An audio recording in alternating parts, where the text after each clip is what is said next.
Okay, 2 minutes left. I'm not sure if you can hear me already, but Fiona will tell me soon. Okay, I can already talk, Fiona says, so okay. Everything works fine. I can still hear the music, though. Oh, thank you, Fiona. Okay, today is a special episode of Founders Talk. I can still see the banner, Fiona. I'm not sure it should work like that. All right. Full screen would be even better. So it's a special episode. Why? Because today I'm alone. I think first time in the last 4 years it happened. Apparently because Dato is somewhere where there is no internet connection, but he'll be back soon. And that's why I'm taking the stage, not to talk a lot about what Humanoid is going to do in 2025, but to talk more about what I've been listening to recently all over, okay, on all the socials, and what I've been thinking about at night. And these are pretty much the same things that I was worried about 10 years ago. And today I want to talk about the existential threats of AI, AGI. I'll explain what it means in a second. And you will also find out how it relates to humanoid. So all these talks about the AGI started a while ago, actually. I suppose they were pretty popular in small circles like 15 years ago or so. And mostly these were people who were sitting on the forum of Less Wrong, talking about what AGI is, what is going to bring us, how will it look like. So I'll give you one of the most popular and my definition of AGI. So AGI is artificial general intelligence. Why is it general? Because it can solve pretty much the same scope of problems as humans do. And it would be, you hear around the internet all over, like AGI coming, AGI coming. People from OpenAI say in their Twitter, oh, I don't know if AGI is already here or not. And then when they're asked direct question, they say, no, it's not here yet. So AGI is basically an artificial intelligence, okay, like computer program that is capable of solving the same kind of tasks as humans can, as one human can, apparently. And of course, while it has no physical body, while it's not yet a highly functional robot, it can only solve the tasks which we can do with our PCs. Like imagine doing all the research, then managing companies, or any job of the specialists who also work from PC or from other type of lab equipment. And then also the delivery of products. Okay, that's pretty much what all IT people do in their work days. So we regularly go away from our offices or homes. And this is what I think explains how AGI should look like, artificial general intelligence. There is also a second stage, which already becomes more terrifying, which is artificial superintelligence. And how it differs from AGI, it surpasses the whole intelligence of humanity altogether. And as you know, together, we are much more intelligent than one by one, especially, well, given how we cooperate, given the fact that we specialize in things. So artificial superintelligence is something that is capable of more than the whole humanity is capable of. So it's pretty far away. AGI is also projected to be not this year. Most likely, as people from OpenAI say, we'll have people who can do, we'll have agents, okay, and artificial intelligence who can do PhD papers, probably with proof checking, but no more than that, I suppose. Engineers, in terms of those who write the code will not be totally replaced this year. It will be like at least 5 years in the future. So we still have some time. We still have some time, and that's great. Why? Because these kind of things, they really possess existential risks. The easiest example I could give to you is that this existential risks, it actually, as the CEO of Perplexity said in his interview a few weeks ago, he said it comes from the centralization of AI, AGI, and superintelligence, centralization of control over it in the hands of the creators, in the hands of those who hold the equity of this for-profit company. Would be great if it would be no profit, right? But it's not anymore. And basically, this is why I actually had a mild half-a-year depression when I was 20-something years old. Well, I was reading a lot back then about how the world works and what expects us technologically. I found out about the AGI, and I couldn't help but think about what will be to humanity, since it would be able to solve all the problems that we can solve. We are not that needed, and well, people will lose in many cases their meaning of life, their own meaning of life.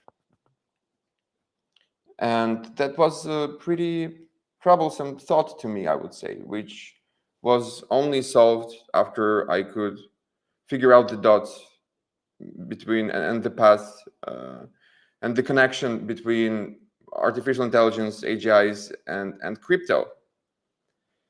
Of course, back then, 2017, 2016, everybody was really hyped around crypto. But actually, this connection is something which gave me a lot of hope that crypto can solve these problems. However, when you delve deeper into that, and you find out the real power distribution in the proof of stake, proof of work networks, you see that they're not solving the problem. If the network is based on capital, they make the problem even worse. Why? Because our crypto networks are based on tokens. Anybody can go buy these tokens on DEX, including AGI itself, and it can just buy itself out. Well, if AGI doesn't, you would say it can't have that much money yet. Well, for sure, but still you have proof of stake networks controlled by a handful of people. Okay, and so we had to connect more dots here, right? So this is where Humanoid can stand in. And we have not yet figured out technically on each step how we're going to do that. But the creators of these highly powerful large language models also fear the artificial general intelligence and superintelligence. And there are ways we can decentralize control over it. And by control, I mean, how is the code of this AGI updated? Who holds the servers from this AGI? Who can actually turn it off? Who can actually turn it back on?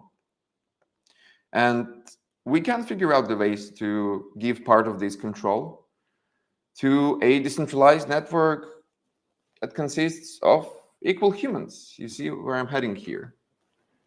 And this is not only about AGI. I started here because, yes, if AGI is misaligned with humanity, misaligned meaning that he doesn't understand the values of humanity,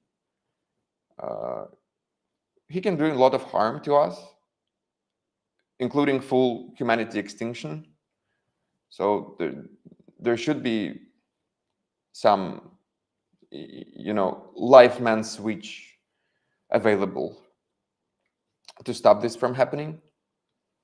On the other hand, if this AGI controlled by just one company, it can change the model itself, making it probably more, making it not that safe for profit reasons. So once we get to that stage where the risks are real, where it is not only a large language model that can only chat with you, but can do more than that, I think we would need these things in the place. Let me provide you some examples of it. So the first example is pretty basic. Imagine a home robot. Okay, it's not even AGI. It will be just AI. It is certainly coming in the next 5 years to the houses of like rich techno people at least. And this home robot, it helps you cut your vegetables for the breakfast. So you have a home robot with a knife at your house with centralized control over it. It is kind of existential risk, not for humanity, but personally for somebody who bought this robot. Still, you can die, okay? And this is something where we could use humanoid tech for, like real decentralization for, so that nobody is able to take full control over your robot. So that your robot is almost autonomous, but for example, you still have some control over it. This is one of the easiest examples of what may happen. Another example, which is the most popular, is like when we talk about artificial superintelligence, who doesn't actually understand human values or doesn't take human values above the tasks he's given or that he decided to pursue. And imagine for some reason there is a task for him to make as many paper clips as possible. So what will eventually, in maximizing paper clips, he will be able to destroy humanity. How? He will take all the resources to produce them. He will take all the energy from us to produce them. And basically our world will be just flooded with paper clips. And it will be impossible for us to live there. Pretty, stupid example, but could happen. Totally could, if the superintelligence is misaligned, or we have no control over it. I also had some thoughts regarding what's happening right now in the AI agent sphere. So you have this AI agents, if they're not using the default ChatGPT, or they're not using default Llama models, they can do some politically incorrect and hate stuff, as we've seen with the examples already of Terminal of Truth. And it wasn't banned, well, just because it was on X platform, not anywhere else. So I think more and more people are going to have AI agents like that. And you can control it if you control everything they post. But then we also have trust execution environment and technologies to kind of make AGI more independent from human. You just basically put his code, everything what's needed for it to function into, for example, confidential virtual machines that we also have in humanoid, but we use it for biometric reasons. Still, you could put it there, and if it's our confidential virtual machine and you launched your AI agent there, you cannot change the code anymore. The only thing you can do is turn off the server. So you still have some control here. But imagine then now we have decentralized compute networks with trusted execution environments in crypto. We have them already. So what happens if your AI agent, apart from just posting, also has access to some tokens, and it's able to pay for his own server? For example, you deployed him, right? But he's able to pay for himself. And now you pretty much have no control over it. And he pushes the agenda of hatred all over the internet just because hallucinated to do so. Okay, so sometimes we prompt our large language models to do something we want them to, but then they hallucinate and they just start talking complete nonsense, and that happens all the time. Sometimes it's fun, but some people can be offended. Okay, this is the other part of it. Yeah, I'm quickly covering the points. Sorry, I can't talk for hours and hours when I'm alone. So I'll jump to the next point, which is people really start thinking, okay, the artificial general superintelligence comes, takes our jobs. What are we going to do with it? Where do we get the money, at least to live, at least to feed ourselves and have shelter? One of the approaches, of course, that mostly like Western capitalists have is universal basic income. You just give people money for free. You know, it doesn't really give people meaning of life. I would say on the opposite, when people live off somebody else's money, they don't feel well about it emotionally. And I think there are still ways where we can cooperate with AGI. And you know, it could look like that. So we humans, to achieve decentralization, we will be equally responsible for maintaining the financial system, which will be used by the AGI as well. So in that case, we really set up servers. We really prove we're real humans behind these servers running the financial system, and we're getting money for a living because of that, and not because the owner of AGI, who is very, very rich, gives this money to you, or not because AGI is so kind to us, his small cats, dogs, and pets as humans, that he feeds us.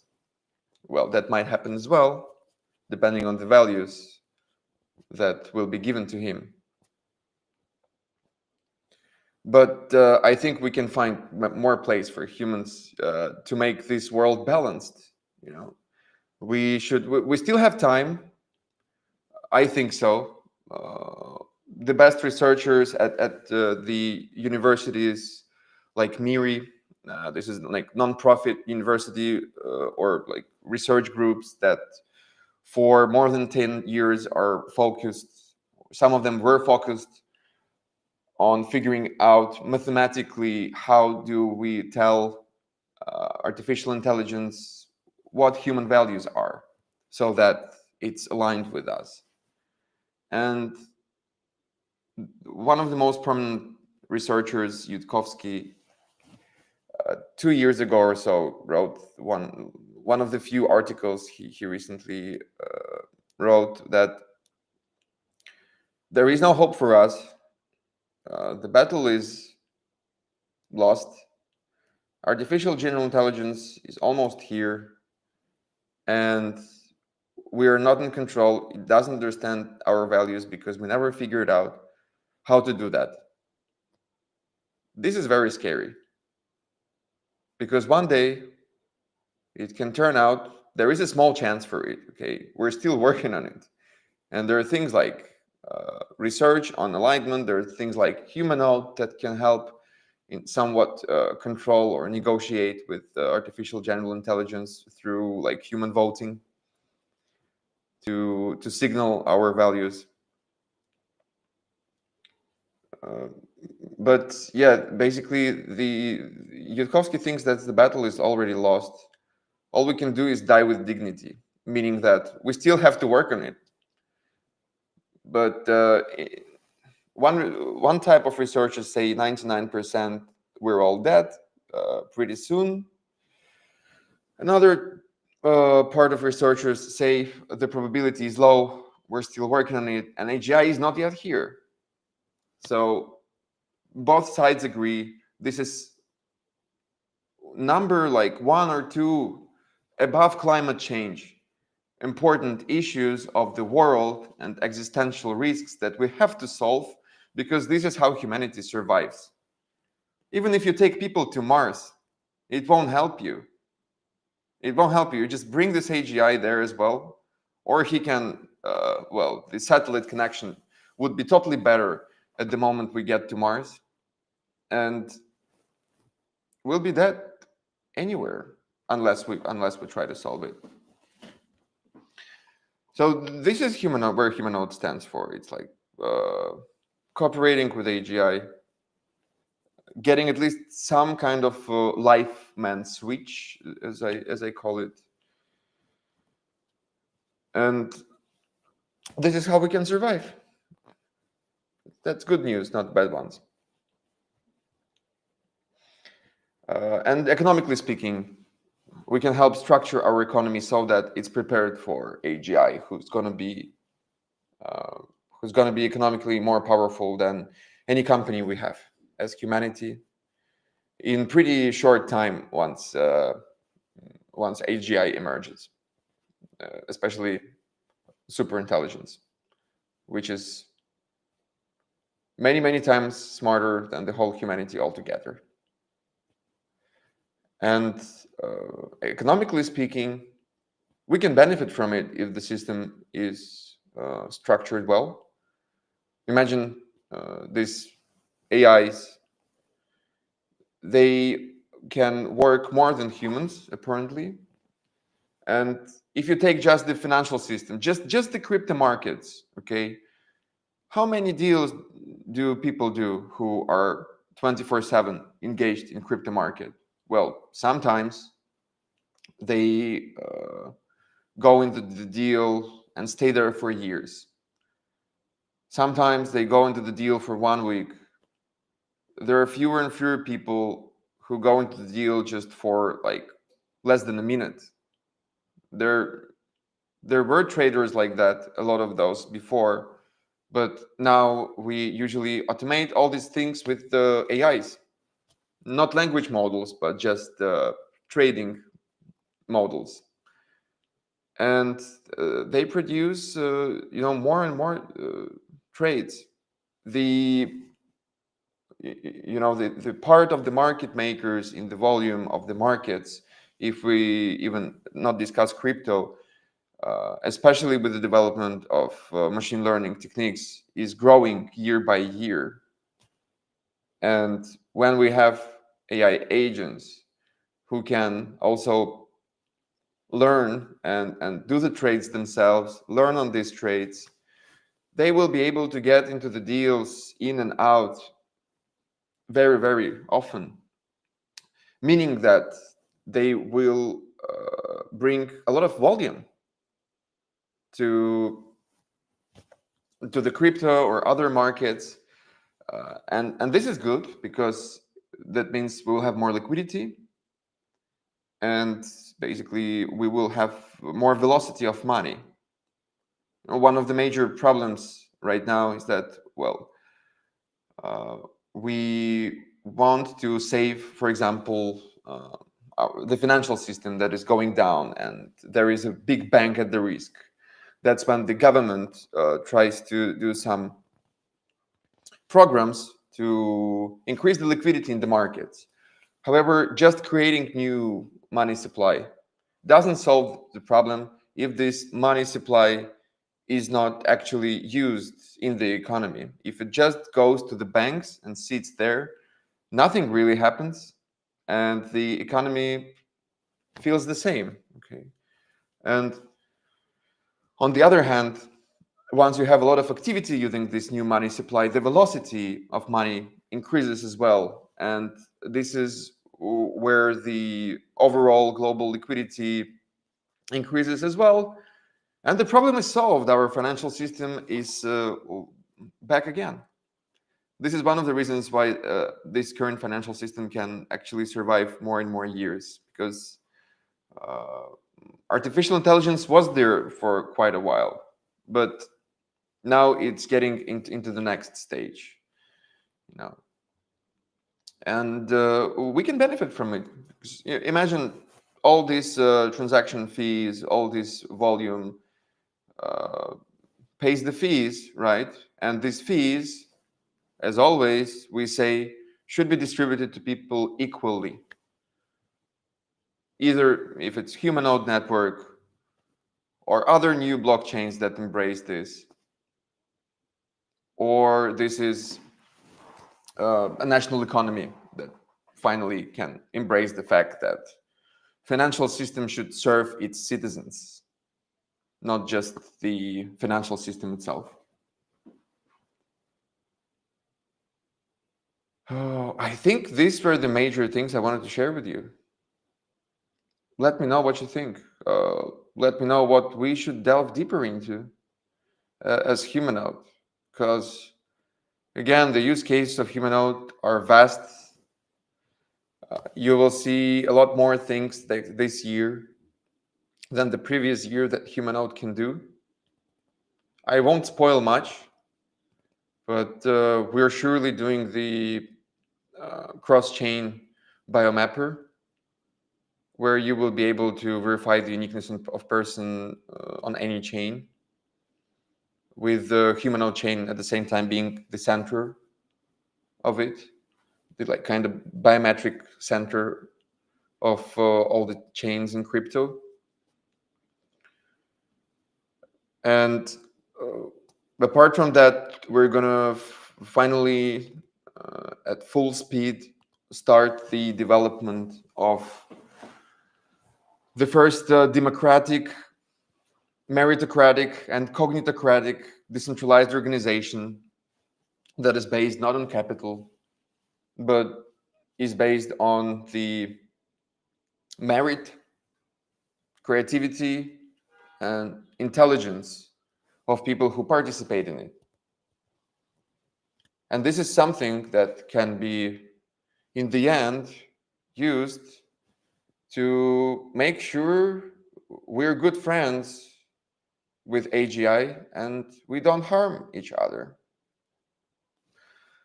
Thank you all. I think that's a great ending of it. And see you very soon on the episode of Founders Talk when I'm not alone.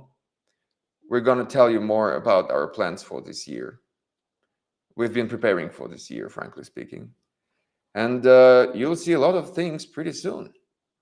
Thank you all very much. It was a pleasure. And I'm ready to turn off. Fiona, hope you hear me. Thank you all very much. We can chat